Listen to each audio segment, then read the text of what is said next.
యోహాను రాసిన మొదటి పత్రిక రెండవ అధ్యాయము 12వ వచనం నుండి 14వ వచనం వరకు. First John chapter 2 verses 12 through 14.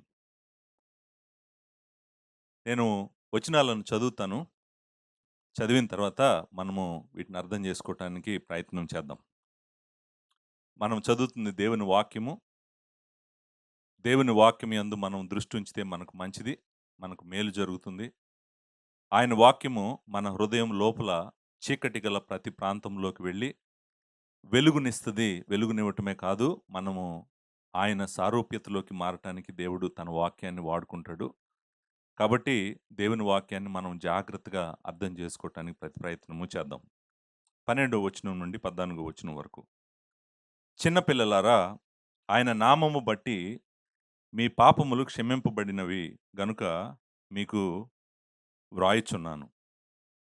తండ్రులారా, మీరు ఆది నుండి ఉన్నవానిని ఎరిగి ఉన్నారు గనుక మీకు వ్రాయుచున్నాను. యవ్వనస్తులారా, మీరు దుష్టుని జయించి ఉన్నారు గనుక మీకు వ్రాయుచున్నాను.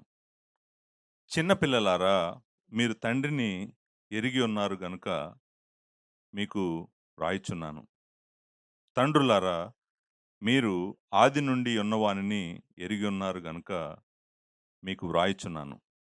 యవ్వనస్తులారా, మీరు బలవంతులు, దేవుని వాక్యము మీ అందు నిలుచుచున్నది, మీరు దుష్టుని జయించి ఉన్నారు గనుక మీకు వ్రాయుచున్నాను. ఈ వచనాలు నేను చదివినప్పుడు ఫస్ట్ నాకేమనిపించిందంటే,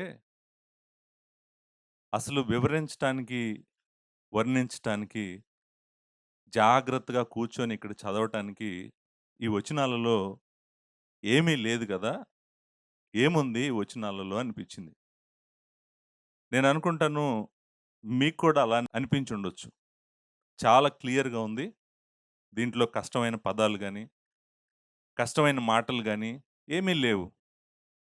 మనం అర్థం గాని పదం గాని, అర్థం గాని మాట గూడా ఏమీ లేదు.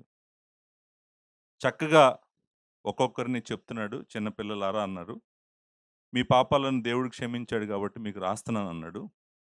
తండ్రులకేమో మీకు ఆది నుండి ఉన్నవాడు దేవుడు మీకు తెలుసు గాబట్టి మీకు రాస్తున్నానన్నాడు. యవ్వనస్తులకేమో మీరు దుష్టుడిని జయించారు గాబట్టి మీకు రాస్తున్నానన్నాడు. అని మళ్ళీ అదే రాస్తున్నాడు. సో, రాసిందే దగ్గర దగ్గర కొంచెం ఎలాబొరేట్ చేసి కొద్దిగా కొంచెం వివరణగా మళ్ళీ అదే రాసాడు. అంతే గదా! మళ్ళీ ఏం జెప్తున్నాడు? చెప్పిందే పైన జెప్పిందే మళ్ళీ చిన్నపిల్లలారా, మీరు తండ్రిని ఎరిగి ఉన్నారు గనుక మీకు రాయిచున్నాను. తండ్రులారా, మీరు ఆది నుండి ఉన్న వారిని ఎరిగి ఉన్నారు గనుక మీకు రాయిచున్నాను. యవ్వనస్తులారా, మీరు బలవంతులు, దేవుని వాక్యం మీ అందు నిలిచున్నది. మీరు దుష్టుని జయించున్నారు గనుక మీకు రాయిచున్నాను. సో, రెండోసారి చెప్పినప్పుడు యవ్వనస్తులకి కొత్తగా యాడ్ చేసిందేంటంటే, మీరు బలవంతులు, దేవుని వాక్యం మీ అందుంది అన్నాడు. మొదటిసారి ఏమన్నాడు? మీరు దుష్టుని జయించున్నారు గనుక మీకు రాయిచున్నాను అన్నాడు. రెండోసారి కొంచెం యాడ్ చేసాడు. ఏం యాడ్ చేసాడు? మీరు బలవంతులు, దేవుని వాక్యం మీ అందు నిలిచుంది. మీరు దుష్టుని జయించారు కాబట్టి మీకు రాయిచున్నాను. నేను అనుకుంటాను మీకు కూడా అర్థమైంది గదా! అర్థమైంది గదా! సో, మనం ఏం చేద్దామంటే నాకు తెలిసి పెద్ద వివరించడానికి ఏం లేదని అనిపిస్తుంది మనకి ఈ వచనాల్లో. అయితే మనము 15వ వచనంకి వెళ్ళిపోదామా? 12, 13, 14 మనం చదివేసాం గాబట్టి, మనకు అర్థమైంది గాబట్టి, మనం 15వ వచనం దగ్గర మొదలుపెడదామా ఇంకా? 15 నుంచి ముందుకు వెళ్ళడానికి ప్రయత్నం చేద్దామా?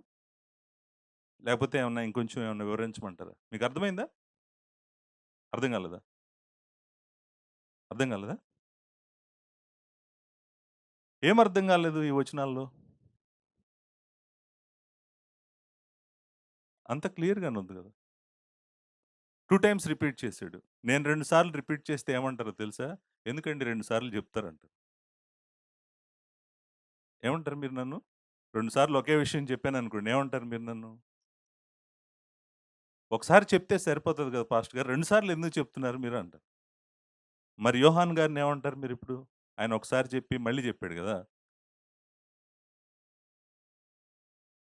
సో, ఇంతకీ రెప్యుటేషన్ సంగతి పక్కన పెట్టేద్దాం మనం. అంటే రిపీట్ చేసాడు ఆయన అనేటువంటిది మరలా చెప్పాడు. చెప్పిందే మరలా చెప్పాడు అనేటువంటిది కొంచెంసేపు పక్కన పెడితే, నాకు తెలిసి మీకు అర్థం కానిది ఏమన్నా ఉందా దాంట్లో? నాకు అర్థం కానిది ఏమన్నా ఉందా దాంట్లో? ఏం లేదు. అంత క్లియర్‌గుంది. అంత క్లియర్‌గున్న వచనాలు మనం మళ్ళీ కూర్చొని, మళ్ళీ ధ్యానించి, మళ్ళీ స్టడీ చేయాల్సిన అవసరం లేదు. ముందుకెళ్ళిపోతే మనం సరిపోతది. ఎందుకంటే అక్కడ ఏం లేదు. ప్రాముఖ్యమైన విషయం ఏం లేదనిపిస్తుంది కదా! అందుకని. నేననుకుంటాను ఈ వచనాల్ని బైబిల్ ఎలా చదవాలి అనే టాపిక్ మీద వాడదామనేటువంటి ఆలోచనుంది నాకు. బైబిల్ ఎలా చదవాలి? చదివాం గదా! ఇప్పుడు బైబిల్. మనం అందరం చదివాము. తెలుగులో చదివాము. అర్థమైంది. నేను బైబిల్ ఎలా చదవాలనే వీడియోలు చెప్తే ఒక సిస్టర్ కామెంట్ రాశారు కింద దానికి.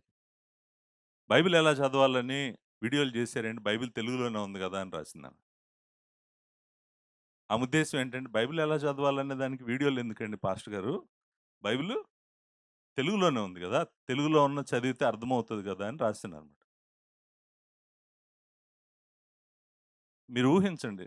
నేను ఒక వీడియో చెప్పలేదు బైబిల్ ఎలా చదవాలని. 60 వీడియోలు చెప్పాను. ఇంకా అసలు ఎలా ఉండుంటదంటారు? మనకి నిజంగా బైబిల్ చదవటం తెలుసా? తెలీదా? అనేది ఈ వచనాల మీద పరీక్షిద్దాం. పరీక్షిస్తే మనకి క్లారిటీ వస్తది. మీరందరూ ఏమన్నారు? ఈ వచనాలు చదివేశారు పాస్టర్ గారు.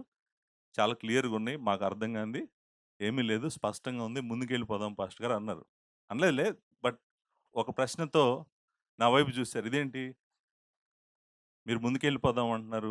మాకేం వివరించలేదు, వర్ణించలేదు. వర్ణించకుండా, వివరించకుండా ముందుకెలా ఎళ్తారు? వర్ణించండి అని అడుగుతున్నారు. నేను వివరించడానికి ప్రయత్నం చేస్తాను. వర్ణించడానికి ప్రయత్నం చేస్తాను. దయచేసి మీరు నాతో పాటు జాగ్రత్తగా ప్రయాణం చేయండి. ఈ 3 వచనాల్లో నుంచి. ఎన్ని వచనాలు ఇక్కడున్నాయి? 3 వచనాలు. 12, 13, 14. సో, నేను ఈరోజు ఈ వచనాలను పరిచయం చేస్తాను మీకు. అసలు ఈ వచనాలను వివరించడం ఈరోజు అవ్వదు. వివరించడానికి మీరు నెక్స్ట్ వీక్ రావాల్సిందే. మీకు పరిచయం చేస్తాను వీటిని. మేబీ నెక్స్ట్ వీక్ అవుతదో, ఇంకొక 2, 3 వారాలు పడతదో నాకు తెలీదు. బట్ మొత్తానికి మీకు ఈరోజు పరిచయం అయితే చేస్తాను ఈ వచనాలని. ఇది ఈ వచనాలు ఒక వజ్రాల గని. ఈ వచనాలు ఒక వజ్రాల గని. నిజానికి ఈ వచనాల దగ్గరకొచ్చేంత వరకు గూడా నాకు గూడా ఇక్కడ గని ఉందని తెలీదు. ఒక బంగారపు నిధి ఉందని నాకు తెలీదు. నేను స్టడీ చేసుకుంటా వస్తున్నాను గదా! జాగ్రత్తగా. వస్తున్నప్పుడు ఈ వచనాల దగ్గరికొచ్చినప్పుడు నాకనిపించిందేంటంటే, ఈ పుస్తకంలో కొంచెం నేను ముందుకు వెళ్ళకుండా ఆగి జాగ్రత్తగా వివరించాల్సినటువంటి వచనాలివి. ఇవి మామూలు వచనాలు కాదు. ఇవి చాలా ఇంపార్టెంట్ వచనాలు అని చెప్పి అనిపించింది. అనిపించడం వల్ల నేను ఆగాను. ఆగబోతున్నాం ఇక్కడ మనం. ఇప్పటి వరకు కొంచెం ఫాస్ట్‌గా మూవ్ అవుతూ వచ్చాం ఫస్ట్ జాన్‌లో. ఫస్ట్ బ్రేక్ ఇక్కడ మనకి పడబోతుంది. So, we are going to stay here for few weeks. I don't know how many weeks. కొన్ని వారాలైతే ఇక్కడ ఉండబోతున్నాము. మనకిది అర్థం అవ్వటం చాలా ఇంపార్టెంట్. ఈ మాట నేనెందుకు చెప్తున్నానంటే, ఇక్కడ కూర్చున్న మీ అందరి నిత్య జీవం విషయంలో దేవుడు చాలా శ్రద్ధ కలిగున్నాడు. మీరందరూ చనిపోయి దేవునితో లేకుండా జీవం నుంచి వేరైపోయి మీరు నిత్య నరకానికి వెళ్ళటం దేవునికి ఇష్టం లేదు. దేవుడు మిమ్మల్ని ప్రేమిస్తున్నాడు. దేవుడు మీ నిత్య జీవం గురించి ఆలోచిస్తున్నాడు. ఆయన తన కుమారుడిని మీ కొరకు ఇవ్వటం మాత్రమే కాకుండా, ఆయన తన ఆత్మను మనలో ఉంచి, మనలను దేవుని కుమారుడు సారూప్యతలోకి మారుస్తూ, మరణం అయ్యేంత వరకు మనలో ఆయన సంచకరువుగా ఉంటూ, మనల్ని ముద్రించి, మనం మరణించిన తర్వాత కూడా, మన సమాధి ఎక్కడుందో ఆయన గుర్తుపెట్టుకొని, జాగ్రత్తగా సమాధిలో నుండి తిరిగి లేపి, మనల్ని తీసుకెళ్ళి దేవుని ఎదుట మహిమలో నిలబెట్టేంత వరకు, బాధ్యత అంతా గూడా, రెస్పాన్సిబిలిటీ అంతా గూడా పరిశుద్ధాత్ముడు తీసుకున్నాడు. We are under his control. We belong to God. We are sealed by God. We are indwelled by God. మన నిత్య జీవం అనేటువంటిది దేవునికి చాలా ప్రాముఖ్యమైనటువంటిది. మీరు గనక దేవుని దగ్గరికి ఈ లోకంలో అవసరాల కోసం వస్తే గనక దయచేసి రాకండి దేవుడి దగ్గరికి. మీరెళ్ళిపోండి. అసలు చర్చ్‌కే రావద్దు మీరు. ఈ లోకంలో దేవుడు నాకేదో చేస్తాడు. ఈ లోకంలో నేనున్నంత కాలం మంచిగా ఉండాలనుకుంటున్నాను. అందుకే నేను దేవుడి దగ్గరికొచ్చానని గనక మీరనుకుంటే గనక పౌలు మాటల్లో చెప్పాలంటే, మీ అంత దౌర్భాగ్యులు ఈ లోకంలో ఎవరు లేరు. మనము దేవుని దగ్గరికొచ్చింది పాప క్షమాపణ కోసం. మనం దేవుని దగ్గరికొచ్చింది జీవం కోసం, నిత్య జీవం కోసం. మనము దేవుని దగ్గరికొచ్చింది మహిమ కోసము. మనం దేవుని దగ్గరికొచ్చింది ఆయనతో నివాసం ఉండాలని వచ్చాము. నిత్యము నివాసం ఉండాలని వచ్చాము. ఆయన ముఖ దర్శనం చేసుకుంటూ, ఆయన సన్నిధిలో ఆయనను చూస్తూ, ఆయన సంకల్పం నెరవేరుస్తూ, క్రొత్త భూమి, క్రొత్త ఆకాశంలో దేవునితో ఉండాలని మనం దేవుని దగ్గరికొచ్చాం. దయచేసి మీరు ఇక్కడేదో ఆదివారం నేనొస్తున్నాను, ఒక 2 గంటలు ఆరాధన చేసుకొని ఎళ్ళిపోతానని మీరు అనుకుంటుంటే గనక మీరు సరిగ్గా అర్థం చేసుకోవట్లేదు. దేవుడు మీ జీవితంతో ఏం చేస్తున్నాడు. దేవుడు ఆలోచిస్తుంది మీ నిత్య జీవం గురించి. మీ నిత్య జీవం గురించే ఇక్కడున్నటువంటి కాపరులు గూడా ఆలోచిస్తా ఉన్నారు. నేను మీ కళ్ళల్లోకి చూసిన ప్రతిసారి నా కోరికేంటంటే, ప్రభువా వీరిని నిత్య జీవంలో నీతో చూసేంత వరకు వీరిని భద్రపరచండి ప్రభువా. ఒక కాపరిగా నా హృదయంలో మీ నిత్య జీవం గురించినటువంటి ఆశ నాకు లేదనుకోండి, అసలు నేను కాపరిగా ఉండటానికి కూడా క్వాలిఫైడ్ పర్సన్ కాదు. నాకింకేంటి పని మీతో? అంటే మీరిక్కడ ఎందుకున్నారు? ఇక్కడ ఎందుకున్నారంటే, మీరు నిత్య జీవంలో దేవుడితో ఉండాలనుకుంటున్నారు కాబట్టి, ఆయన రాజ్యంలోకి రావాలనుకుంటున్నారు కాబట్టి, ఆయనతో, ఆయన మహిమలో ఆయన్ని చూస్తూ ఉండాలనుకుంటున్నారు కాబట్టి మీరిక్కడికొచ్చారు. అంత ప్రాముఖ్యమైంది. నేను బైబిల్ టీచర్‌నని చెప్పటానికి నేను బైబిల్ చెప్పట్లేదు. దయచేసి ఎవరైనా నన్ను మిస్‌అండర్‌స్టాండ్ చేసుకుంటారేమో. నేను బైబిల్ టీచర్‌నని చెప్పటానికి బైబిల్ చెప్పట్లేదు నేను. మనం బైబిల్ ఎందుకు నేర్చుకుంటున్నామంటే, బైబిల్‌లో నుంచి జాగ్రత్తగా వచనం తర్వాత వచనం ఎందుకెళ్తున్నామంటే, అసలు మన దేవుడెవరో మనం అర్థం చేసుకోవడానికి ప్రయత్నం చేస్తున్నాము. నేనెవరో అర్థం చేసుకోవడానికి ప్రయత్నం చేస్తున్నాము. అంతేకాదు దేవుడు మనకేం చేశాడో, ఏం చేస్తున్నాడో, ఏం చేయబోతున్నాడో అన్నీ అర్థం చేసుకోవడానికి ప్రయత్నిస్తున్నాం. This is not theory. This is not intellectual talk. I am not giving any intellectual talk. I have no interest delivering any intellectual talks. That's not my point. ఏదో నేను మాట్లాడటం వల్ల మీరు ఇంటికెళ్ళిపోయి చక్కగా ఈరోజు రాత్రి నిద్రపోతారని, రేపు మీకు బలమొస్తదని అది కాదు నా ఇంటెన్షన్. అసలు దట్స్ నాట్ మై ఇంటెన్షన్. దేవుడి ఉద్దేశ్యం కూడా అది కాదు. మీరు దేవుని వాక్యము, జీవవాక్యం మీరు ఓపెన్ చేసిన ప్రతిసారి గూడా, బైబిల్ చదివిన ప్రతిసారి గూడా మీ ఆశ ఏముండాలంటే, నా దేవుడెవరు? నేనెవరు? నాకు నా దేవుడు ఏం చేస్తున్నాడు అనేటువంటిది మనం అర్థం చేసుకోకపోతే గనక, మనము నిత్యత్వాన్ని పక్కన పెట్టి ఈ లోకం కోసమే బ్రతుకుతాం మొదలు పెడతాము. మీరెవరు అలా బ్రతకూడదనే నేను జాగ్రత్తగా వచనం తర్వాత వచనం బైబిల్ అంతా చెప్తున్నాను. దయచేసి మీరది గుర్తుపెట్టుకోండి. ఆయన వాక్యము చాలా శక్తి గలది. ఆకాశం నుండి వర్షం వచ్చి భూమిని తడిపి ఎలాగైతే విత్తువానికి విత్తనము, ఆహారము దయచేస్తదో, అలాగే దేవుని నుండి వచ్చినటువంటి మాట ఆయన సంకల్పం నెరవేర్చకుండా వెనకకు తిరిగి రాదు. సంకల్పాన్ని ఆయన సంకల్పాన్ని, ఆయన ఉద్దేశాన్ని. సో, ఇక్కడ మనం మాట్లాడుతుంది యోహాను రాసాడని కాదు. యోహాను రాసింది మనం చదువుతున్నామని, ఇదేదో మొదటి శతాబ్దం డాక్యుమెంట్ అని, లేకపోతే పాస్టర్ డానియల్ గారు చక్కగా బైబిల్ చెప్తున్నాడని, అది కాదు పాయింట్. ఆ పాయింట్ మీద గనుక మీరు ఎవరైనా ఉంటే దయచేసి పక్కకొచ్చేయండి. ఏ పాయింట్ మీద మీరు ఉండాలంటే, నేను వింటుంది జీవవాక్యము. నేను వింటుంది జీవవాక్యము. నాకు నిత్య జీవాన్ని ఇచ్చేటువంటి జీవవాక్యాన్ని నేను వింటున్నాను. ఆ వాక్యము నాకు అర్థమైతే, నాకు దేవుడు ఏం చేస్తున్నాడో నాకు అర్థమవుతుంది. కాబట్టి నేను దేవుని వాక్యాన్ని జాగ్రత్తగా చదువుతాను, ధ్యానిస్తాను, అర్థం చేసుకుంటాను, నా హృదయంలో దాచిపెట్టుకుంటాను. దేవుని వాక్యమును ఆ మాట అన్నాడు కదా 14వ వచనంలో ఏమన్నాడు? దేవుని వాక్యము మీ యందు నిలుచుచున్నది అన్నాడు కదా! It is indwelling in you. It is dwelling in you. దేవుని వాక్యము మనలో ఉండాలనేటువంటిదే దేవుడు. It is abiding in you కదా! అవునా కదా? God's word is abiding in you. If you are sleepy wake up. లేవండి, నిద్ర లేవండి. నేను మాట్లాడుతున్నటువంటిది మీ నిత్య జీవం గురించి మాట్లాడుతున్నాను. మీకు ఇది ప్రయారిటీ కాకపోతే మీరు చర్చికి రావాల్సిన అవసరం లేదు. మీ నిత్య జీవం మీకు ప్రాముఖ్యత కాకపోతే మీరెందుకు చర్చికి రావాల్సిన అవసరం ఏముంది? కాబట్టి మనము బైబిల్ చదివేటప్పుడు ఎలా చదవాలంటే, నిజంగా దేవుడే తన వాక్యాన్ని మనకు తెలియజేస్తున్నాడు.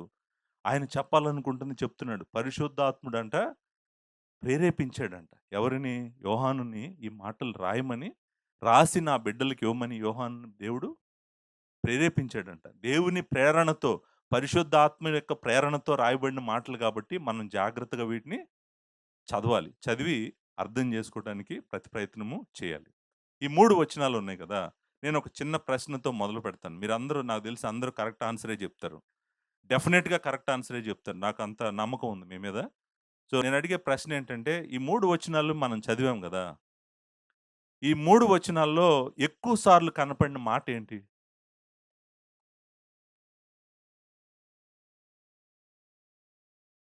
ఏవండి? వ్రాయుచున్నాను, వ్రాయుచున్నాను, వ్రాయుచున్నాను. తర్వాత మళ్ళీ వ్రాయుచున్నాను, వ్రాయుచున్నాను, వ్రాయుచున్నాను. ఎన్ని సార్లుంది? ఎన్ని సార్లుంది? 6 టైమ్స్ ఉంది. మీరు చెప్పిన ఆన్సర్ 50% కరెక్ట్. ఏవండి? ఆ! చూసారా ఏవండి? ఇంకొక మాటుందంట. ఎన్ని సార్లుంది?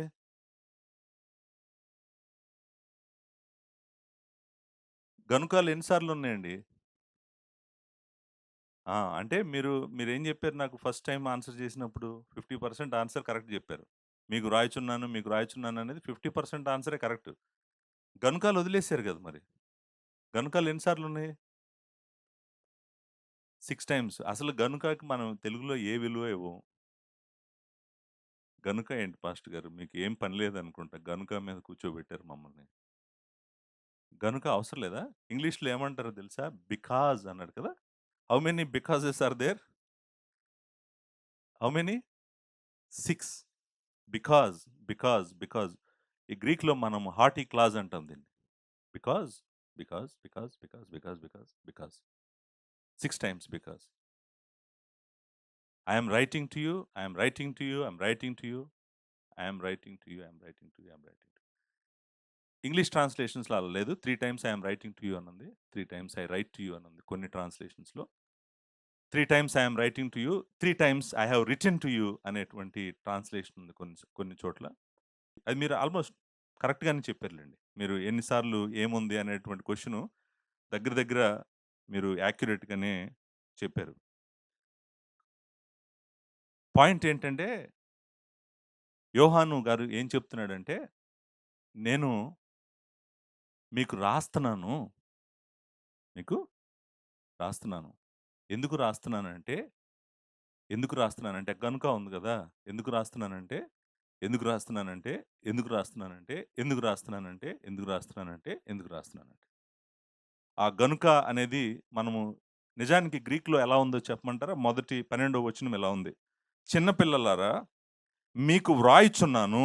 ఎందుకంటే ఆయన నామమును బట్టి మీ పాపములు క్షమించబడినవి. అలా ఉంది గ్రీక్‌లో. అర్థమైందా? ఎందుకంటే అనేటువంటిది మనము తెలుగులోకి అనువాదం చేసేటప్పుడు అలా చేయకుండా తెలుగు అనువాదం ఏం చేశారంటే, ఆయన నామమును బట్టి పాపములు క్షమించబడినయి గనుక మీకు రాయుచున్నాను. అలా కూడా రాయొచ్చు గదా! సో, తెలుగు అనువాదము పర్ఫెక్ట్‌గా ఉంది. నేను తెలుగు అనువాదమునేమి ప్రశ్నించట్లేదు. కానీ గ్రీక్‌లో ఎలా ఉందో చెప్తున్నాను. ఇంగ్లీష్‌లో ఎలా ఉందో చెప్తున్నాను. ఇంగ్లీష్‌లో మీరు చదివారనుకోండి, I am writing to you little children because your sins are forgiven for his name's sake. So, అది గదా! English translation. అంటే తెలుగులో మీరు అనువాదం చేయాలనుకోండి. ఎలా అనువాదం చేస్తారు? నేను మీకు రాస్తున్నాను చిన్న పిల్లలారా. ఎందుకంటే ఆయన నామము నిమిత్తం మీ పాపములు క్షమించబడినాయి కాబట్టి మీకు రాస్తున్నాను. సో, మీరు జాగ్రత్తగా గమనించండి. ఆయన వీళ్ళకి రాస్తున్నాడంట. అంటే ఈ పుస్తకం గురించి మాట్లాడుతున్నాడు. నేను రాస్తున్నాను, నేను రాస్తున్నాను, నేను రాస్తున్నాను. నేను రాయటానికి నాకొక ఉద్దేశ్యం ఉంది. ఆ ఉద్దేశ్యం ఏంటంటే ఎందుకు రాస్తున్నానంటే, ఎందుకంటే అని చెప్పి ఒక కారణాలు వరుసన కారణాలు చెప్పుకుంటూ వెళ్ళాడు గదా! మనం ఆ కారణాలనేంటో జాగ్రత్తగా అర్థం చేసుకోవడానికి ప్రయత్నం చేద్దాం. చాలా కారణాలు చెప్పాడిక్కడ. ఎందుకంటే గనుక అనే మాటకి అర్థం ఏంటి? బికాజ్. ఎందుకంటే, ఎందుకంటే ముందు రాకుండా ఎనకొచ్చింది కాబట్టి గనుక అని వచ్చిందనమాట. మనం దీన్ని డిక్లరేటివ్ ఆర్ కాజల్ అనేటువంటి మాటలు వాడతారనమాట. గ్రీక్ తెలిసిన వాళ్ళకి మీకు అర్థమవుతది. బట్ ఎనీవే మీకు తెలియకపోయినా పర్వాలేదు. తెలుగు ట్రాన్స్‌లేషన్ అయితే మంచిగుంది. దాన్ని యాజ్ ఇట్ ఈస్‌గా ఉంచి మనం అర్థం చేసుకోవడానికి ప్రయత్నం చేద్దాం. నంబర్ 2 రెండోది. ఇక్కడ ఎన్ని గ్రూపులున్నారు?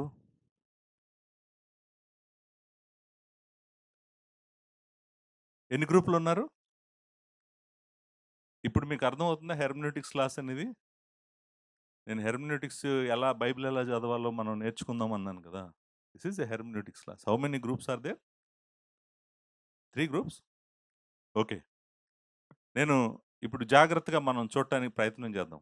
ఇక్కడ బైబిల్ చదివిన పండితులు గత 2000 సంవత్సరాలుగా బైబిల్ చదివిన పండితులు ఇక్కడ ఎన్ని గ్రూపులున్నారు అని అడిగామనుకోండి, ఇదే ప్రశ్న వాళ్ళని అడిగామనుకోండి, the scholars for the last 2000 years if you ask them how many groups are there?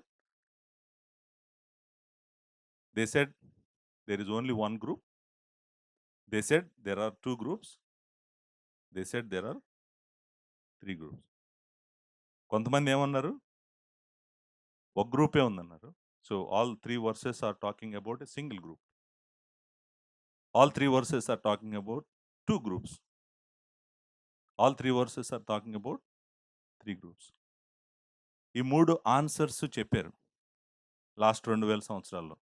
మీరందరూ ఏ గ్రూప్‌లో ఉన్నారు ఇప్పుడు? దేంట్లో ఉన్నారు? ముగ్గురున్నారా ఇక్కడ? 3 గ్రూపులు ఉన్నాయా ఇక్కడ? 3 గ్రూపులు ఉన్నాయని మీరు అంటున్నారు గదా! అంతేనా మీరంటుంది? ఓకే. సరే. మీరన్నదే కరెక్ట్ అనుకుందాం. కరెక్ట్ అనుకోని మొదలు పెడదాం. మన ప్రయాణం మొదలు పెడదాము. వెతుకుదాం. వెతికి అసలు ఎన్ని గ్రూపులు ఉన్నారో చూద్దాం మనం. సో, ఏమన్నారు ఇక్కడ మీరు? చిన్న పిల్లలున్నారు, యవ్వనస్తులున్నారు, తండ్రులున్నారు. ముగ్గురు 3 గ్రూపులు ఉన్నారని అన్నారు గదా! సో, మీరు చూడండి. మీరు జాగ్రత్తగా గమనించండి. చిన్న పిల్లల తర్వాత ఎవరు రావాలి? మరి తండ్రులు ఎందుకొచ్చారు? చిన్న పిల్లల తర్వాత ఎవరు రావాలి? చిన్న పిల్లల తర్వాత యవ్వనస్తులు రావాలి. యవ్వనస్తుల తర్వాత తండ్రులు రావాలి. అంతే కదా సీక్వెన్సు. మరి ఇక్కడ ఎలా ఉంది? చిన్న పిల్లల తర్వాత తండ్రులొచ్చారు. తండ్రుల తర్వాత యవ్వనస్తులొచ్చారు. ఎందుకని? మనకు తెలిసింది ఇది గాదు గదా! మనకు తెలిసిందేంటి? చిన్న పిల్లోడిగా మొదలు పెడతాడు జీవితము. తర్వాత యవ్వనస్తుడవుతాడు. తర్వాత తండ్రి అవుతాడు. మనకు తెలిసింది ఇది గదా! మరి ఇదేంటి ఎలా ఉంది? ఎలా అర్థం జేసుకోవాలి? ఎన్ని గ్రూపులున్నారిక్కడ? 2 గ్రూప్సా? ఇప్పుడు 3 నుంచి 2కొచ్చారా మీరు? మిమ్మల్ని ఒకటికి తేవాలా నేను? ఓకే. చిన్న పిల్లలారా అనే మాట ఉంది గదండీ! చిన్న పిల్లలారా. చిన్న పిల్లలారా అనే మాట అసలు ఈ పత్రికలో ఇక్కడ ఉందా? ఇంకెక్కడ ఉందో చూద్దాం. చూసిన తర్వాత మళ్ళీ వెనక్కొద్దాం ఒకసారి. దయచేసి మీరు నాతో రండి. రెండో అధ్యాయం మొదటి వచనంలో ఏముంది? నా చిన్న పిల్లలారా. అంటే రెండో అధ్యాయం మొదటి వచనం నుంచి 11వ వచనం వరకు ఎవరికి రాసాడు? మరి ఇప్పుడు ఎవరికి రాస్తున్నాడు? చిన్న పిల్లలకి, యవ్వనస్తులకి, పెద్దవారికి రాస్తున్నాడు. అయితే మొదటి 11 వచనాలు చిన్న పిల్లలకేనా? మొదటి 11 వచనాలు చిన్న పిల్లలకి రాసాడా? అందరికి రాసాడా? ఓకే. రెండో అధ్యాయం 28వ వచనం. కాబట్టి చిన్న పిల్లలారా, ఆయన ప్రత్యక్షమగునప్పుడు ఆయన రాకడ యందు మనము ఆయన ఎదుట సిగ్గుపడక ధైర్యము కలిగి ఉండునట్లు మీరు ఆయన యందు నిలిచియుండుడి. ఆయన నీతిమంతుడని ఎరిగిన ఎడల నీతిని జరిగించు ప్రతివాడును ఆయన మూలంగా పుట్టి ఉన్నాడని ఎరుగుదుము. సో, అంటే అక్కడ చెప్తున్న వచనాలన్నీ గూడా ఎవరికి చెప్తున్నాడు? 3 గ్రూపుల లెక్క ప్రకారము. ఎవరికి? చిన్న పిల్లలకి చెప్తున్నాడు. అంతే చిన్న పిల్లలకి చెప్తున్నాడు గదా! సో, మనం మూడో అధ్యాయం ఏడో వచనంకొద్దాం. మూడో అధ్యాయం ఏడో వచనంలో ఏముంది? చిన్న పిల్లలారా అని మళ్ళీ మొదలుపెట్టాడు కదండీ! మొదలుపెట్టాడా? 3:18 చిన్న పిల్లలారా. 3:18 కూడా అయిపోయింది కదా! 4:4 చిన్న పిల్లలారా. ఐదో అధ్యాయం 21 వచనం. ఇప్పుడు చెప్పండి ఎన్ని గ్రూపులున్నాయి ఇక్కడ? అదేంటి మీరంత మనసు మార్చేసుకున్నారేంటి వెంటనే? ఇంత ఈజీనా మీ మనసులు మార్చటం? అలా మార్చేసారేంటి సడెన్‌గా 3 అన్నారు, 2 అన్నారు ఇప్పుడు? ఏం మార్చింది మిమ్మల్ని? ఏం మార్చింది? బైబిల్ తెలుగులోనే ఉందా? చదివితే? బైబిల్ ఏముంది పాస్టర్ గారు తెలుగులోనే ఉంది. చదివితే అర్థమవుద్ది గదా! అర్థమైందా విషయం ఏంటో? విషయం ఏంటంటే మీరు జాగ్రత్తగా చెప్తున్నాను ఇప్పుడు వినండి. చిన్న పిల్లలారా అని ఆయన యోహాను అపోస్తలుడిగా ఉంటూ, అది పెద్ద వయసులో ఉన్న అపోస్తలుడిగా ఉంటూ, తన సంఘంలో ఉన్నటువంటి బిడ్డలకి, సంఘాలలో ఉన్నటువంటి బిడ్డల్ని ప్రేమతో పిలుస్తున్నటువంటి మాట చిన్న పిల్లలారా అంటే. అర్థం అంతేగాని అప్పుడే పుట్టారని గాదు. లేకపోతే అప్పుడే దేవుడి దగ్గరికొచ్చారని గాదు. అది గాదు ఆయన. ఆయన పుస్తకం మొత్తంలో బుక్ అంతట్లో దేవుని బిడ్డల్ని ఎలా పిలుస్తున్నాడాయన? చిన్న పిల్లలారా అనే మాటలో 2 అర్థాలున్నాయి. ఒకటి ఏంటంటే, ఆయన వయసులో చాలా పెద్దవాడు. యోహాను ఇది రాస్తా ఉన్నప్పుడు ఆల్‌మోస్ట్ తన లైఫ్ లాస్ట్‌లో రాస్తా ఉన్నాడు. అపోస్తలుడిగా పరిచర్య చేశాడు. ఆయన, ఆయన వయస్సును బట్టి వాళ్ళ సంఘాలను చూస్తూ, సంఘాలను సువార్త ప్రకటిస్తూ సంఘాలను కట్టినటువంటి అపోస్తులు గాబట్టి, నిజంగానే వాళ్ళు క్రీస్తులో పిల్లలు గాబట్టి, చిన్న పిల్లలారా అని రాయటం జరిగింది. ఒకటి. రెండోదేంటంటే, అది చాలా ప్రేమతో కూడినటువంటి మాట అనమాట. ప్రేమను చూపిస్తున్నాడు వాళ్ళ మీద. ఎవరి మీద? సంఘాలలో ఉన్నటువంటి పరిశుద్ధుల మీద ఆయన ఏం చూపిస్తున్నాడు? ప్రేమని చూపిస్తున్నాడు. చూపిస్తూ ఆయన రాస్తున్నాడు. చిన్న పిల్లలారా, చిన్న పిల్లలారా అనేటువంటిది ఆయన రాస్తున్నాడు. ఇప్పుడు మీరు జాగ్రత్తగా చదవండి ఇప్పుడు. చిన్న పిల్లలారా అనేటువంటిది అందరికీ సంబంధించినటువంటి మాట. అంటే యవ్వనస్తులకి, తండ్రులనే కాదు. చిన్న పిల్లలారా అనే మాట ఎవరికి సంబంధించింది? అందరికీ సంబంధించినటువంటి మాట. అందరికీ సంబంధించినటువంటి మాటతో ముందు పిలిచి, మొదటిసారి పిలిచి చెప్పాలనుకున్నది చెప్పి, తర్వాత ఫస్ట్ తండ్రులను పిలుస్తున్నాడు. తర్వాత యవ్వనస్తులను పిలుస్తున్నాడు. మీరు జాగ్రత్తగా గమనించండి. ఫస్ట్ బ్లాంకెట్ స్టేట్మెంట్ అంటే అర్థం ఏంటంటే అందరికీ సంబంధించిన స్టేట్మెంట్‌తో పిలిచాడు. చిన్న పిల్లలారా, చిన్న పిల్లలారా అని. తర్వాత ఏం చేస్తున్నాడంటే, తర్వాత తండ్రులారా, యవ్వనస్తులారా, తండ్రులారా, యవ్వనస్తులారా. అంతే కదా ఉంది స్ట్రక్చరు. స్ట్రక్చర్ అలా లేదా? చిన్న పిల్లలారా అన్నాడు. తర్వాత తండ్రులారా, యవ్వనస్తులారా. చిన్న పిల్లలారా అన్నాడు. తర్వాత తండ్రులారా, యవ్వనస్తులారా అన్నాడు. అంటే అర్థం ఏంటి? పైన చెప్పింది అందరికీ సంబంధించినటువంటిది. తర్వాత చెప్తున్నటువంటి ఎన్ని గ్రూప్స్ ఉన్నాయి? ఇప్పుడు అట్‌లీస్ట్ మనం ఎక్కడికొచ్చాము? 3-2కొచ్చాం. నిజానికి 2 ఉన్నాయి అక్కడ. అదే ఆన్సర్. ఆన్సర్ ఏంటంటే ఎన్ని గ్రూప్స్ ఉన్నాయి ఇక్కడ? 2 గ్రూప్స్ ఉన్నాయి. 2 గ్రూప్స్ ఉన్నాయి కానీ, ఒక మాట చెప్తాను మీకు. జాగ్రత్తగా మీరు అర్థం చేసుకోవడానికి ప్రయత్నం చేయండి. మీకు 2 గ్రూప్స్ ఉన్నాయనిపిస్తుంది గానీ, నిజానికి మొత్తం వాక్యం అంతా చెప్పిన తర్వాత మీరేమంటారంటే, పాస్టర్ గారు ఒక గ్రూపే ఉందంటారు. ఎందుకో చెప్తాను. మీరు జాగ్రత్తగా వినండి. జాగ్రత్తగా వినండి. ఫాలో అవ్వండి. థాట్ ఫాలో అవ్వండి. ఎందుకంటే, తండ్రులకు ఏం చెప్పాడు? ఆది నుండి ఉన్నవాన్ని ఎరిగి ఉన్నారు గనుక మీకు వ్రాయిచున్నాను అంటాడు కదా! ఇప్పుడు నా ప్రశ్న ఏంటంటే, ఆది నుండి ఉన్నవారిని మరి యవ్వనస్తులు ఎరిగి ఉండాల్సిన అవసరం లేదా? అంటే దేవుడిని ఆది నుండి ఉన్నవాడు ఎవరు? దేవుడు. దేవుడిని ఎరిగి ఉన్నారు అని పెద్దలకి చెప్తున్నాడు గదా! మరి పెద్దలు మాత్రమే ఆది నుండి ఉన్నవారిని ఎరిగి ఉంటారా? యవ్వనస్తులు ఆది నుండి ఉన్నవారిని ఎరగాల్సిన అవసరం లేదా? అవసరం ఉందా? అవసరం లేదా? అవసరం ఉంది గదా! నేను ఇంకొక విధంగా చెప్తాను. పోనీ దీన్ని రివర్స్ చేద్దాం. రివర్స్ ఏంటంటే యవ్వనస్తులకి ఏం చెప్పాడు? మీరు దుష్టుని జయించున్నారు గనుక మీకు వ్రాయుచున్నాను. ఇప్పుడు దుష్టుడిని యవ్వనస్తులే జయిస్తారా? పెద్దవాళ్ళు జయించరా ఏంటి? అంటే తండ్రులు దుష్టుడిని జయించరా? యవ్వనస్తులు మాత్రమే దుష్టుడిని జయిస్తారా? నా ప్రశ్న ఏంటంటే, ఎవరు దుష్టుడిని జయించాలి? ఆన్సర్ అర్థమైందా? ఎవరు దుష్టుడిని జయించాలి? అందరూ దుష్టుడిని జయించాలి. అంతేగాని యవ్వనస్తులు దుష్టుడిని జయించేసినటువంటి వాళ్ళు నేను అనుకుంటాను యవ్వనస్తులు బలవంతులు, బలవంతులు అనే మాట కూడా ఉంది గదండీ! యవ్వనస్తులు బలవంతులు, దేవునిలో బలవంతులు. మరి పెద్దవాళ్ళు దేవునిలో బలవంతులు గాదా? తండ్రులు దేవునిలో బలవంతులు గాదా? ఈ బలము జిమ్‌కెళ్ళి వచ్చిన బలమా ఏంటిది? జిమ్‌కెళ్తే వచ్చే బలమా ఇది? అవునా? యవ్వనస్తులారా మీరు బలవంతులు గాబట్టి అనంటే, తర్వాత ఇంకొక మాట జాగ్రత్తగా గమనించండి. దేవుని వాక్యం మీ అందు నిలుచున్నది అని అన్నాడు గదా! దేవుని వాక్యము మరి తండ్రులకి అవసరం లేదా? నిలవాల్సిన అవసరం లేదా దేవుని వాక్యం తండ్రులకి? అవసరం లేదా? అవసరం ఉందా? మీరు చెప్పండి ఇప్పుడు ఎన్ని గ్రూపులున్నారిక్కడ?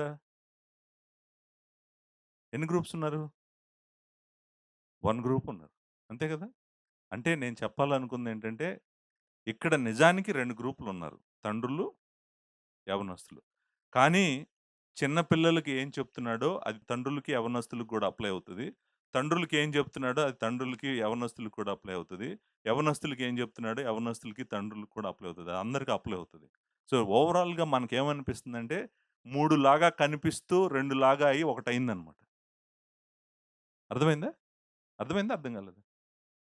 నేనెందుకు చెప్తున్నానంటే యవ్వనస్తులు దుష్టుడిని జయించారు అన్నాననుకోండి. మరి నా పరిస్థితి ఏంటి? నేను యవ్వనస్తుడిని కాదు గదా! నేను యవ్వనస్తుడినా? మీకు నమ్మకం లేదా కాదని? నేను యవ్వనస్తుడిని కాదు. మీ అంత వయసు పిల్లలున్నారు నాకు. I am not young man. I am a father. మరైతే నేను దుష్టుడిని జయించాల్సిన అవసరం లేదా? జయించొద్దా నేను? దేవుని వాక్యం నా యందు నిలవద్దా? మరేంటి మనం ఏం అర్థం చేసుకోవాలి ఇప్పుడైతే? మరి ఇంతకీ ఎన్ని గ్రూప్‌లు ఉన్నారని అర్థం చేసుకోవాలి? ఓకే. మీకు అర్థమైంది. విషయం అయితే అర్థమైంది మీకు. సో, బైబిల్ చదవటం మొదలుపెట్టాం మనం. ఇప్పుడే మొదలుపెట్టాం. ఈ 3 వచనాలను సరిగ్గా అర్థం చేసుకోవటానికి మొదలుపెట్టాం. ఓకే. మూడవ ప్రశ్న. మొదటి ప్రశ్న అయిపోయింది. దీంట్లో ఎక్కువ సార్లు మనకు కనిపించేది ఏంటని అడిగాను. మూడో ప్రశ్న దీంట్లో ఎన్ని గ్రూప్స్ ఉన్నారన్నారు. మూడోదేంటంటే ఇక్కడ టెన్స్ చేంజ్ ఉంది. టెన్స్ అంటే తెలుసు కదా! టెన్సెస్ అంటారు కదా! Past tense, present tense, future tense. ఇక్కడ టెన్స్ చేంజ్ ఉంది. అది మీకు ప్రాబబ్లీ తెలుగు బైబిల్ చదివితే అర్థం కాకపోవచ్చు. ఇంగ్లీష్ బైబిల్ చదివితే అర్థమవుతది. గ్రీక్ చదివితే పర్ఫెక్ట్‌గా అర్థమవుతది. ఏంటి ఇక్కడున్న చేంజ్ ఏంటో చెప్పమంటారా? మొదటి 3 సార్లు మీకు వ్రాయుచున్నాను అని ఉంది గదా! అది ప్రెజెంట్ టెన్స్‌లో ఉంది. మొదటి 3 సార్లు. 12వ వచనం, 13వ వచనంలో మీకు వ్రాయుచున్నాను, మీకు వ్రాయుచున్నాను, మీకు వ్రాయుచున్నాను. అది ప్రెజెంట్ టెన్స్‌లో ఉంది. అంటే I am writing to you, I am writing to you. It's a present tense verb అనమాట. ఈ 3 ఇన్‌స్టెన్సెస్‌లో. తర్వాత 3 ఉన్నాయి గదా! కింద మీరు 14వ వచనంలో 3 ఉన్నాయి గదా! మీకు వ్రాయుచున్నాను, మీకు వ్రాయుచున్నాను, మీకు వ్రాయుచున్నాను. అవి ప్రెజెంట్ టెన్స్ వర్బ్స్ కాదు. గ్రీక్‌లో ఏరిస్ట్ టెన్స్ అంటాం మనము. అంటే మీరు నిజానికి పాస్ట్ టెన్స్ పాస్ట్ పార్టిసిపుల్ లాంటిదని అనుకోవచ్చు. అలాంటి టెన్స్‌లో ఉన్నాయన్నమాట. ఆ 3 వర్బ్స్. అంటే ఇంగ్లీష్‌లో కొన్ని translations I am writing to you అని రాయకుండా మిగిలిన చోట్ల I right to you, I right to you, I right to you అని రాశారు. లేకపోతే I have written to you, I have written to you, I have written to you అని అనువాదం చేశారు.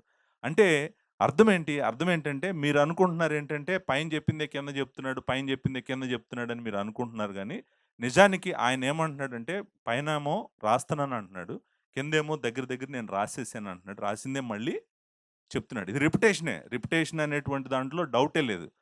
రిపీట్ చేసాడాయన. ఎందుకు రిపీట్ చేసాడు అనేటువంటిది మనం అడగాల్సినటువంటి ప్రశ్న. టెన్సెస్ మార్చి మరి రిపీట్ చేసాడు. టెన్సెస్ మార్చి రిపీట్ చేసాడు. ఎందుకు రిపీట్ చేసాడు? రిపీట్ చేయటం యొక్క అవసరం ఏంటి? నేను రిపీట్ చేయటం మాత్రమే కాదు. మీరు ఇంకొకటి కూడా గమనించండి. ఆయన జస్ట్ రిపీట్ చేయలేదు. ఏం చేసాడు? ఆ! ఇంతకు ముందు చెప్పినటువంటి సత్యము చెప్పి, ఆ సత్యంతో పాటు ఏమంటున్నాడంటే నేను రాసాను అని అనకుండా, నేను రాసేసాను అని చెప్పి ఇంకొంచెం ట్రూత్ యాడ్ చేస్తున్నాడు. ఏం ట్రూత్ యాడ్ చేసాడు చూడండి. మొదటిసారి చెప్పినప్పుడు లేనిది రెండోసారి చెప్పినప్పుడు ఉంది ఏముంది? చిన్న పిల్లలకి మొదటిసారి ఏమన్నాడు? ఆయన నామమును బట్టి మీరు పాపములు క్షమించబడినయి గనుక మీకు రాయిచున్నాను అన్నాడు గదా! చిన్న పిల్లలారా అని ఏమన్నాడు? మీ తండ్రిని ఎరిగి ఉన్నారు గనుక మీకు వ్రాయుచున్నాను. మార్చాడు. మొదటిసారి చెప్పింది చెప్పలేదు మళ్ళీ. మళ్ళీ జాగ్రత్త నేను ఇంకొక మాట అడుగుతాను మీకు. జస్ట్ మీకు డిస్కషన్ కోసం. చిన్న పిల్లలకి ఏం రాసాడు? మీ పాపాలు క్షమించబడినయి కాబట్టి మీకు రాస్తున్నానన్నాడు గదా! మరి తండ్రుల పాపాలు క్షమించబడాల్సిన అవసరం లేదా? యవ్వనస్తుల పాపాలు క్షమించబడాల్సిన అవసరం లేదా? అవసరం లేదా? ఉంది గదా! అంటే ఎన్ని గ్రూప్‌లున్నారు మళ్ళీ? మళ్ళీ తిరిగి తిరిగి మనం ఎక్కడికొస్తున్నాము? నేను కొన్ని సార్లు వింటాను. పాస్టర్ గారు మీరు చెప్పిందే చెప్తున్నారు పాస్టర్ గారు. అంతేగాని పాస్టర్ గారు 2 సార్లు ఎందుకు చెప్పారని ఎవరు ఆలోచించరు. ఈ తరం ఎలా అయిపోయిందంటే ఫాస్ట్‌గా మీరు నాకిచ్చేస్తే నా దారిన నేను వెళ్ళిపోతాను. చెప్పిందే మరలా చెప్తారండి పాస్టర్ గారు. అరే! నేను చెప్పడానికి ఏదో కారణం ఉండుంటది గదా! మొదటిసారి అట్‌లీస్ట్ మీరు నన్ను నమ్మకపోతే యోహాను నమ్మండి 2 సార్లు రిపీట్ చేసాడు గదా! ఆయన. రిపీట్ చేసాడంటే ఆయనకేదో ఒక ఉద్దేశ్యము ఉండుంటది గదా! సో, మీరు గుర్తుపెట్టుకోండి. ఎందుకు రిపీట్ చేసుండొచ్చంటే 2 సార్లు ఎందుకు చేసుండొచ్చంటే మనం దీన్ని ఇంగ్లీష్‌లో ఎంఫసిస్ అంటాం. ఎంఫసిస్ అంటే ఏంటంటే, ఈ సత్యము వాళ్ళు జాగ్రత్తగా అర్థం చేసుకోవాలి. అర్థం చేసుకుంటేనే నేను మిగిలినయి చెప్తున్నయన్నీ వీళ్ళు చేయగలరు. ఇది చాలా ఇంపార్టెంట్. ఇప్పుడు చూడండి మీరన్నాను గదా! నేను ఇందాక ఒక మాట అన్నాను. నాకిక్కడ ఒక బంగారు గని దొరికిందన్నాను. లేకపోతే ఒక వజ్రాల గని దొరికిందన్నాను. ఆ గనిని ఎలా పట్టుకున్నానో చెప్పమంటారా నేను? అదిగోండి ఆ రెప్యుటేషన్ వల్ల పట్టుకున్నాను. చెప్పిందే మరలా చెప్తున్నాడు. చెప్పిందే మరలా చెప్తున్నాడంటే మీరు ముందుకెళ్ళకూడదు. అది చాలా ప్రాముఖ్యమైన విషయాలు ఇక్కడేదో ఉన్నాయి. మనం వాటిని అర్థం చేసుకోవడానికి ప్రయత్నం చేయాలి అనేటువంటిది నాకైతే క్లారిటీ వచ్చింది. సో, రెప్యుటేషన్ గూడా మీకు అర్థమైంది. టెన్సెస్ చేంజ్ గూడా మీకు అర్థమైంది. సో, తర్వాత ఇంకొక క్వెషన్ గూడా నేను అడుగుతాను. రెప్యుటేషన్ యొక్క పర్పస్ ఏమని చెప్పాను నేను మీకు? ఎంఫసిస్, ఎంఫసిస్ మాత్రమే కాదు. రెండోసారి చెప్పడం వల్ల నేను కొన్ని సార్లు రిపీట్ చేస్తాను. ఎందుకంటే అందరూ ఒకే రకంగా అర్థం చేసుకోలేరు. మొదటిసారి చెప్పింది రెండోసారి ఎగ్జాక్ట్‌గా చెప్పకపోయినా కూడా దగ్గర దగ్గర అలానే చెప్తాను. ఎందుకంటే మొదటిసారి క్యాచ్ చేయకపోయినా రెండోసారి వాళ్ళు క్యాచ్ చేస్తారు. తర్వాత అందరూ ఒకే లెవెల్ ఆఫ్ అండర్‌స్టాండింగ్‌లో ఉండరు. ఇక్కడ వాక్యము చదివేవాళ్ళు గాని, వాక్యం వినేవాళ్ళు గాని, అందరూ ఒక్కసారి వినగానే అర్థం చేసుకోగలిగిన వాళ్ళు గాదు. నేను ఒకసారి వినగానే అర్థం చేసుకోలేను. నాకు 2 సార్లు, 3 సార్లు చదివితే గాని, 3 సార్లు వింటే గాని నాకు అర్థమవుతదనుకోండి. వాళ్ళకి చాలా సహాయం చేస్తది. ఎందుకంటే ఇక్కడ ఆయన చెప్తున్నటువంటి ట్రూత్ చాలా ప్రాముఖ్యమైనటువంటి ట్రూత్. ఇంకొక క్వెషన్. అసలు ఈ వచనాల్లో, ఈ 3 వచనాల్లో ఆయన చెప్పాలనుకున్నటువంటి మెయిన్ పాయింట్ ఏంటి? ఈ 3 వచనాల ద్వారా యోహాను చెప్పాలనుకున్నటువంటి మెయిన్ పాయింట్ ఏంటి? ఇది ఈ క్వెషను, నెక్స్ట్ క్వెషను ఈ 2 చాలా ఇంపార్టెంట్ ప్రశ్నలు. మీరు జాగ్రత్తగా ఇప్పుడు అసలు మన విషయం దగ్గరికి వస్తున్నాం అనమాట. ఇప్పటి వరకు మనం ఊరికే టెక్స్ట్‌ని అటు, ఇటు, ఇటు, అటు చూడటానికి ప్రయత్నం చేశాం గానీ, మెయిన్ పాయింట్‌కొస్తున్నాం. What is the main point of these 3 versus?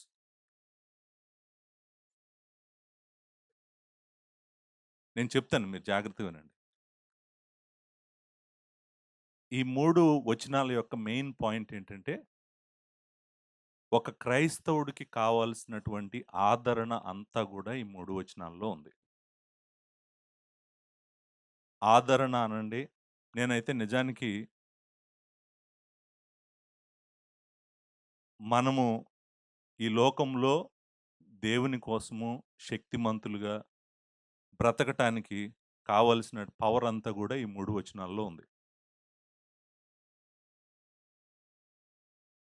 యోహాను సువార్త ఇప్పటి వరకు మీరు నేను చెప్తున్న వాక్యం వింటే మీకు భయమేసుంటది. నాకు కూడా భయమేసింది. ఎందుకంటే, మీరు గనక ఆయన ఆజ్ఞలను గైకొనకపోతే, మీరు అబద్ధికుడు, సత్యము మీ అందు లేదు. ఎవరికి భయమేయట్లేదు? భయమేస్తుంది. మీరు ప్రేమ చూపించకపోతే, మీరు చీకటిలోనే ఉన్నారు. చీకటిలో ఉన్నవాడు ఎవడు గూడా దేవుడిని చూడడు. ఇవన్నీ భయమేస్తున్నాయి మనకి. నేను అంటుందేంటంటే, ఈ పత్రిక అంతా చదువుతూ, చదువుతూ ఇక్కడికొచ్చేటప్పటికే, మనందరిలో ఒక రకమైన ఫియర్ కలుగుతది. ఏంటంటే, అసలు ఇది నేను చేయలేను. ఇది నేను చేయలేను. It is battle last. అంటే యుద్ధము ఓడిపోయిన యుద్ధము. ఈ ఓడిపోయిన యుద్ధం చేయాల్సిన అవసరం లేదని మెదలకుండా మనం కూర్చుంటాం. ఈ ఓడిపోయిన యుద్ధము నేను చేయలేను. శత్రువు చాలా స్ట్రాంగ్‌గా ఉన్నాడు. శత్రువు చాలా పవర్‌ఫుల్‌గా ఉన్నాడు. చూడండి, మీరు పోరాడుతున్న శత్రువు ఎవరు? ఏ శత్రువులతో పోరాడుతున్నారు? మీరు పోరాడుతున్నారు. ఈ లోకము, ఈ లోకపు ఆశలతో పోరాడుతున్నారు. మీ శరీరంతో పోరాడుతున్నారు. మీ నేత్రాశతో పోరాడుతున్నారు. అర్థమైందా? సో, అంటే మీరు you are in a deadly battle. But ఆ బ్యాటిల్‌లో గూడా, ఆ యుద్ధంలో గూడా మీకు ఈ యుద్ధం గెలుస్తాము అన్నటువంటి నమ్మకం గాని, ఆశ గాని లేదు. అలా ఉంది. ఇలా ప్రేమించాలా సహోదరుడిని. నేనైతే ఇలా ప్రేమించలేను. నా వల్ల గాదు ఇలా ప్రేమించడం. ఆయన ఆజ్ఞలన్నీ గైకొనాలా. నేను గైకొనలేను. అమ్మో! అసలు ఇదంతా చేయాలంటే నా వల్ల గాదు. నా దగ్గర ఏ శక్తి లేదు. నా దగ్గర శక్తి లేదు, ఏమి లేదు. నేను గెలవలేను. నేను ఓడిపోతాను. ఆఖరికి నేను ఫెయిల్ అయిపోతాను అని అనుకుంటున్నటువంటి వాళ్ళకి ఏమని చెప్తున్నాడంటే యోహాను, ఇదిగో మీకు కావాల్సిన పవర్ అంతా ఇదిగో ఇక్కడుంది. నేను చెప్తున్నాను వినండి. మీరెంత పవర్‌ఫుల్ పీపుల్. దేవుడు మీకేం జేశాడో నేను చెప్తున్నాను వినండి. ఇదిగో ఇది అర్థం జేసుకోండి. ఇది అర్థం చేసుకొని ఇప్పుడు మీరు పోరాటానికి ప్రయత్నం చేయండి. ఇది అర్థం చేసుకుంటే మీరు పోరాడగలరు. నిజానికి ఏమని చెప్తున్నాడంటే చూడండి, ఒక శత్రువు చాలా, చాలా సైన్యంతో వస్తున్నాడనుకోండి. మన దగ్గర ఏది లేదనుకోండి. ఏమి లేనప్పుడు ఏమంటాం మనం? ముందే ఓకే, నేను ఓడిపోయాను యుద్ధం. నేను వదిలేసాను. శత్రువే గెలుస్తాడని వదిలేస్తాం గదా! అప్పుడు యోహాను ఏం జేస్తున్నాడంటే 12 వచనం, 13 వచనం, 14 వచనం అనేటువంటి ఈ చెస్ట్ ఓపెన్ చేసి ఏం చూపిస్తున్నాడంటే, చూడు నీ దగ్గర ఎన్ని మిసైల్స్ ఉన్నాయో, అసలు ఆళ్ళెవ్వరు బతకరు నువ్వేసావంటే, నీ దగ్గర అంత పవర్ ఉందని చెప్తున్నాడన్నమాట. అర్థమైందా? 12, 13, 14 వచనాల్లో అసలు నువ్వెవరో, దేవుడు నీకేం చేశాడో నువ్వు అర్థం చేసుకో.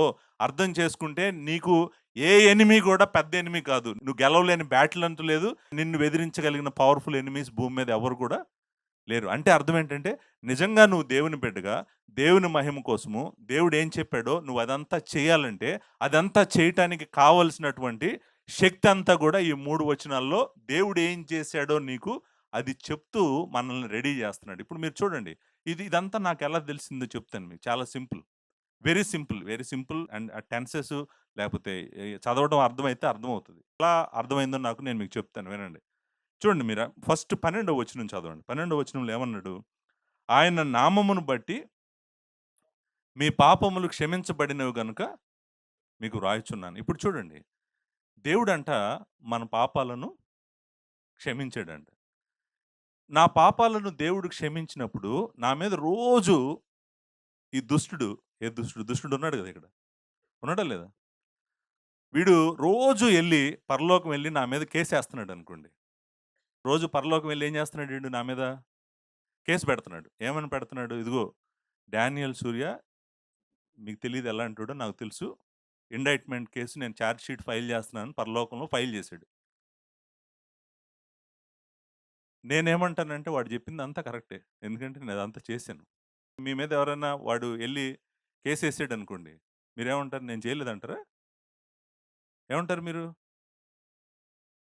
మీరు చేసినయే చెప్తాడు వాడు అక్కడికెళ్ళి పరలోకానికెళ్ళి. ఏమని చెప్తాడు? ఇదిగోండి ఈ తప్పులు చేశారు. ఇన్ని సార్లు అబద్ధం ఆడాడు ఇతను ఈరోజు.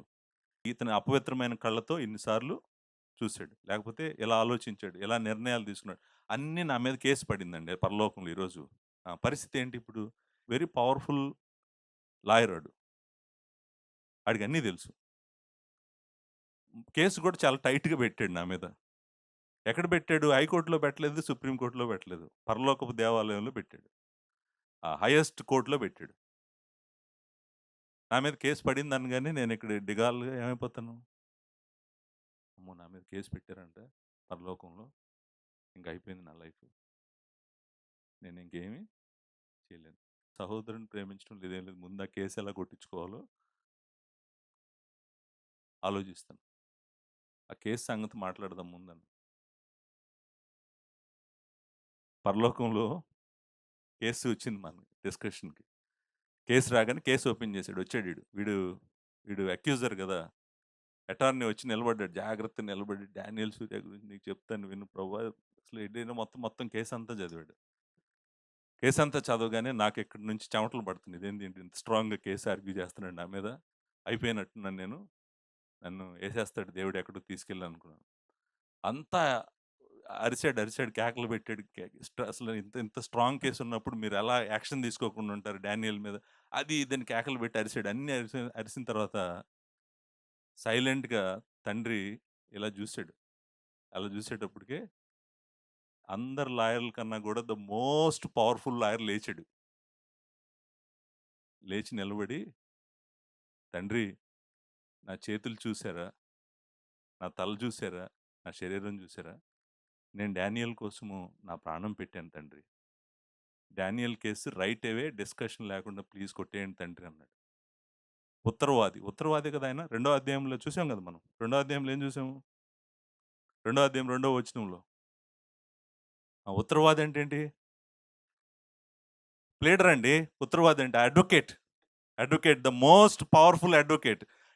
నాకు కేసు పడగానే డిస్కషన్ అంతా అయిపోగానే ఈడు అనుకున్నాడు అయిపోయాడు డానియేల్ అనుకున్నాడు. అనగానే నా లాయర్ లేచి నిలబడగానే ఒక్కసారి తండ్రి ఏమన్నాడు తెలుసా? ఎల్రా నువ్వు ఇక్కడ నుంచి కేసు కొట్టేసి మళ్ళీ ఇంకొకసారి వచ్చావు అనుకో డానియేల్ మీద కేసు పెట్టి అంతే ఆయన పంపించాడు. ఇప్పుడు చూడండి, నీ పాపములు క్షమించబడినవి గనుక ఆల్రెడీ ఫినిష్. దేవుడు నిన్ను క్షమించేశాడు. నువ్వు చేసిన పాపాలను క్షమించాడు, చేస్తున్న పాపాలను క్షమించాడు, చేయబోయే పాపాలను క్షమించాడు. నీకు కావాల్సిన ఎమ్యునేషన్ అంతా ఉంది, నీకు కావాల్సిన పవర్ అంత ఉంది. ఆడు ఎన్నిసార్లు వెళ్ళి ఎన్ని కేసులు పెట్టుకున్నా, ఎన్ని రకాలుగా పెట్టినా, ఎంత టైట్గా పెట్టినా కూడా ఆడి కేసు 100% ఫెయిల్ అవుతుంది. ఎందుకంటే నా ప్రభు నా కోసం ప్రాణం పెట్టాడు కాబట్టి, సిలువలో నాకు పాపక్షమాపణ దొరికింది కాబట్టి నేను వాడికి భయపడాల్సిన అవసరం లేదు. వాడిని ఎక్కడ దొరికినా కూడా నేను వాడిని మాత్రం మనం విడిచిపెట్టాల్సిన అవసరం లేదండి. నన్ను పట్టుకోవాలని ప్రయత్నం చేస్తున్నాడు కదా ప్రతిసారి కూడా. ఎక్యూజేటివ్ రోల్ అంటాం మనం. హీఈస్ ఎక్యూజింగ్ అస్. అర్థమైందా? సో అంటే ఇప్పుడు ఈ వచనాలు ఎంత ప్రాముఖ్యమైనటువంటి వచనాలు ఈ వచనాలు? 12వ వచనం, 13వ వచనం, 14వ వచనం అంటే ఏం చెప్తున్నాడు? ఏం చెప్తున్నాడంటే యోహాను, మీకు దేవుడు ఏం చేశాడో మీకు తెలియాలి. దేవుడు మీకోసం ఏం చేస్తున్నాడో మీకు తెలియాలి. మీరు చేస్తే అది అర్థం చేసుకుంటేనే ఈ లోకంలో మీరు పవర్ఫుల్ పీపుల్‌గా బ్రతకగలరు. నేను చెప్పినవన్నీ మీరు చేయగలరు. అంటున్నాడు కదా! నేను మీకు ఎందుకు రాస్తున్నానంటే ఇదంతా దేవుడు మీకు చేశాడు కాబట్టి మీకు రాస్తున్నాను. ఇప్పుడు నేను రాసినవి మీరెళ్లి చేయగలరు. నేను రాసిన ప్రతిదీ కూడా మీరెళ్లి చేయగలరు. నేను రాసింది మీరు చేయాలంటే ముందు మీకు ఏం చేశాడో ఆయన మీకు తెలియాలి. కాబట్టి నేను మీకు రాస్తున్నాను అని చెప్పి ఈ 3 వచనాలు రాయటం జరిగింది. నేను ఒక మాటే చెప్పాను మీకు. అంటే మీ పాపములు క్షమించబడినవి గనుక మీకు వ్రాయుచున్నాను. ఆ మాటే చెప్పాను. సో ఇది మెయిన్ పాయింట్ ఏంటంటే ఇక్కడ మనం అర్థం చేసుకోవాల్సింది 3 గ్రూపులా, 2 గ్రూపులా, ఒక గ్రూపా అది కాదు మెయిన్ పాయింట్. మెయిన్ పాయింటు ఆయన చెప్పాలనుకుంటున్న చాలా వండర్‌ఫుల్ ట్రూత్ ఉంది ఇక్కడ. ప్రాముఖ్యమైన ట్రూత్ ఉంది. ఆ ట్రూత్‌ని పట్టుకోవాలి మనం. ఆ ట్రూత్ ఏంటో నేను మీకు చెప్తున్నానన్నమాట. Next question.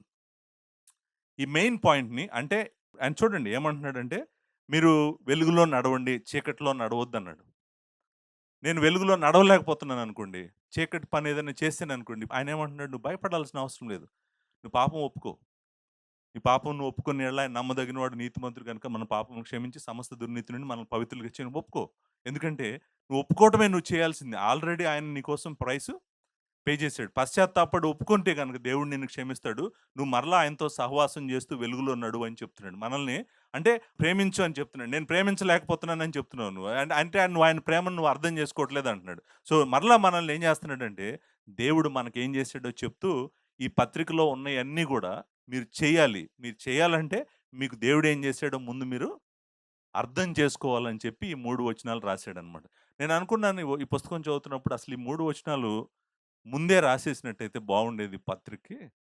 ఎందుకంటే జనరల్‌గా పాల్ అలానే చేస్తాడు. పాల్ ఏం చేస్తాడో తెలుసా అండి? పౌలు ఏం చేస్తాడంటే ఉదాహరణకి ఎఫ్‌సీ‌లకు రాసిన పత్రిక తీసుకోండి.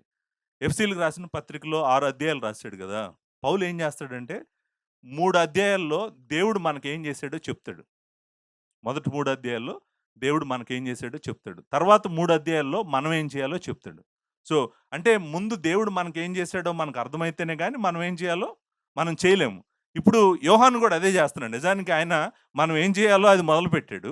మొదలుపెట్టి ఇప్పుడు మనల్ని ఏం చేస్తున్నాడంటే మనకు దేవుడు ఏం చేసాడో అది చెప్పటానికి మనకి ప్రయత్నం చేస్తున్నాడనమాట. సో, నేను అనుకుంటాను ఈ మెయిన్ పాయింట్‌ని ఆయన ఎలా డెవలప్ చేసాడు? ఎలా డెవలప్ చేసాడంటే నాకు అర్థమైన దాని ప్రకారము ఇక్కడ 5 విషయాలు మనం తెలుసుకోవాలి. దేవుడు మనకి ఏం చేసాడనేటువంటిది. అంటే దేవుడు మనకు కావాల్సినటువంటి శక్తి అంతా గూడా, బలమంతా గూడా, ఎమ్యునిషన్ అంతా గూడా 5 పాయింట్‌లో ఇక్కడ చెప్పాడు. ఆ 5 పాయింట్లు ఏంటో నేను చెప్పి నేను ఈరోజు ఆపేస్తాను. Will come back next Sunday and pick it up. Okay. So, ఈ 5 విషయాలు ఏంటో చెప్తాను. నంబర్ 1 ఫస్ట్‌ది ఏంటంటే నంబర్ 1 పాప క్షమాపణ. Forgiveness of since. పాప క్షమాపణ. Forgiveness of sin. Number 2 knowledge of God. దేవుణ్ణి ఎరగటం. దేవుని గురించి తెలుసుకోవటం. దేవుని గూర్చిన జ్ఞానం. దేవుని గూర్చిన జ్ఞానము ఇది రెండో పాయింటు. అండ్ మూడో పాయింటు దుష్టుని మీద విజయం, జయము. దుష్టుడిని జయించటం. లేకపోతే దుష్టుని యందు victory over evil one. That's what we call. So, the forgiveness of sins, the knowledge of God, victory over sins. And the fourth one be strong. బలవంతులుగా ఉండండి. And fifth one word of God abides in you. దేవుని వాక్యము నీలో నివసించాలి. దేవుని వాక్యం నీలో నివసించాలి. So, ఈ 5 పాయింట్లు నేను ఒక్కొక్క పాయింట్ ఒక వారం చెప్తానా? లేకపోతే 5 పాయింట్లు కలిపి 2 వారాల్లో చెప్తానా? నాకు తెలీదు. కానీ ఇక్కడైతే ఎన్ని విషయాలున్నాయి? ఎన్ని విషయాలున్నాయి? 5 విషయాలున్నాయి. ఈ 5 విషయాలని మనం జాగ్రత్తగా అర్థం చేసుకుంటే గాని, ఈ వచనాల్లో నుంచి మనం ముందుకు వెళ్ళలేం. ఈ 5 కాకుండా ఏమన్నా ఉన్నాయా? ఏమన్నా మిస్ అయ్యామా? చూద్దామా? మనం వెరిఫై చేద్దాం. ఈ 5 కాకుండా ఏమన్నా మిస్ అయ్యామని. ఆయన నామమును బట్టి మీ పాపములు క్షమించబడినవి. ఇది మొదటి పాయింట్ గదా! Forgiveness of since. రెండోది, మీరు ఆది నుండి ఉన్న వారిని ఎరిగి ఉన్నారు. ఇది దేవుని గూర్చిన జ్ఞానము. Knowledge of God. దాంట్లో వచ్చేసింది. మూడో పాయింట్, మీరు దుష్టుని జయించున్నారు. Victory over the evil one. So, మీరు దుష్టుని జయించారనేటువంటిది మూడో పాయింట్. నాలుగోది 14వ వచనం, మీ తండ్రిని ఎరిగి ఉన్నారు. తండ్రిని ఎరిగి ఉన్నారనేది నాలెడ్జ్ ఆఫ్ గాడే కదా! నాలెడ్జ్ ఆఫ్ గాడ్‌లోకి వచ్చేస్తది. దేవుని గూర్చిన జ్ఞానంలోకి వచ్చేస్తది. సో, దేవుని గూర్చిన జ్ఞానంలో ఆల్రెడీ మాట్లాడాం కాబట్టి విడిచిపెట్టేద్దాం దాన్ని. ముందుకు వెళ్దాం. తర్వాత తండ్రులారా ఆది నుండి ఉన్నవారిని ఎరిగి ఉన్నారు. అది కూడా నాలెడ్జ్ ఆఫ్ గాడ్ కిందకొచ్చేస్తది. దాన్ని కూడా విడిచిపెట్టేద్దాం. యవ్వనస్తులారా మీరు బలవంతులు, దేవుని వాక్యము మీ అందు నిల్చున్నది. Be strong and word of God. Dwelling or abiding in God's word are becoming strong. అర్థమైందా? సో, ఎన్ని పాయింట్లున్నాయి ఇక్కడ మనం నేర్చుకోవాల్సినయి? ఈ 5 సత్యాలు ఇంకొకటి కూడా నేను గమనించాను. ఈ 5 సత్యాలు ఎలాంటి సత్యాలంటే, ఒక్కొక్క సత్యము ఒక వారం అడుగుతుంది. ఒక్కొక్క సత్యము 1 వీక్ అడుగుతుంది. ఎందుకనంటే ఆయన ఏమంటున్నాడంటే, నేనసలు ఈ పుస్తకం అంతా ఎందుకు రాస్తున్నానంటే, ఇదంతా ఎందుకు రాస్తున్నానంటే, దేవుడు మీకు ఆల్రెడీ ఇవి చేశాడు కాబట్టి. ఇవి ఇచ్చాడు కాబట్టి. మనకేమిచ్చాడో, దేవుడు మనకేం చేశాడో మనకు తెలియకుండా, ఈ యుద్ధం మనం ఎప్పుడు గెలవాలి? మనం ఎప్పటికీ యుద్ధాన్ని గెలవలేము. సో, ఈ 5 మనకు అర్థమైనయి అనుకోండి, అప్పుడు మనము ఎలాంటి యుద్ధమైనా, ఎలాంటి శత్రువుతోనైనా మనం పోరాడగలము. దేవుని మహిమ కోసం ఈ లోకంలో జీవించగలము, దేవుని సంకల్పం చేయగలము.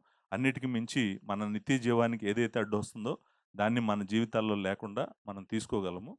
కాబట్టి ఈ వచనాలను మనం జాగ్రత్తగా చదివి అర్థం చేసుకోవడానికి ప్రతి ప్రయత్నము చేద్దాము. దేవుని విస్తారమైన కృప మీ అందరికీ తోడుగా ఉండుగాక. Thank you very much.